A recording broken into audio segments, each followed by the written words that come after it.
নমস্কার, আমি রঞ্জন। আগের দিন আমি একটা ভিডিও পোস্ট করেছিলাম যেটাতে বলেছিলাম যে এয়ারটেল এক্সট্রিম ফাইবারটা কিভাবে ইনস্টলেশন হয়। তা আজকে আমি তোমাদের বলবো যে এয়ারটেল ব্ল্যাকটা হলো কি।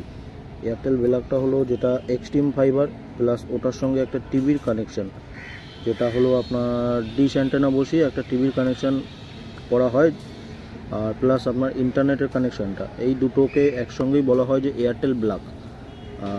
এছাড়াও এয়ারটেল ব্ল্যাক হয় যে টিভি আপনি যদি না নিতে চান, সেক্ষেত্রে এয়ারটেল এক্সট্রিম ফাইবারের সঙ্গে আপনাকে সিমের একটা কানেকশান নিতে হয়।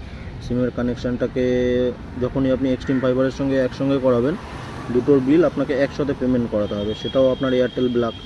এটাই হলো এয়ারটেল ব্ল্যাকের প্রসেস।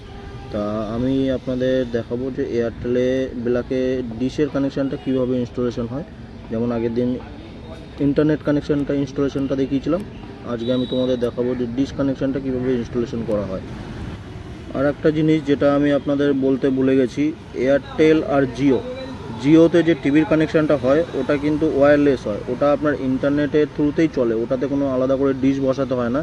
কিন্তু এয়ারটেলের প্রসেসটা হলো এমনই, আপনাকে টিভির জন্য কিন্তু পার্সোনালি ডিশ বসাতে হবে, ডিশ ছাড়া কিন্তু আপনার টিভির কানেকশানটা চলবে না।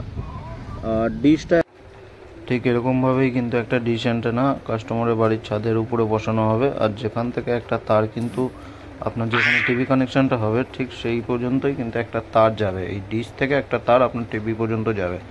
যেমন আমি দেখাচ্ছি, এই কাস্টমারটার ঘরে কিন্তু ইন্টারনেটের কানেকশানটা টিভি কানেকশানটা একই জায়গায় বসানো আছে। অনেক কাস্টমার আছে যার টিভিটা অন্য রুমে হয় আর রাউটারটা অন্য রুমে হয়, সেটা অবশ্যই হতে পারে, সেটা কাস্টমারের উপর ডিপেন্ড করছে।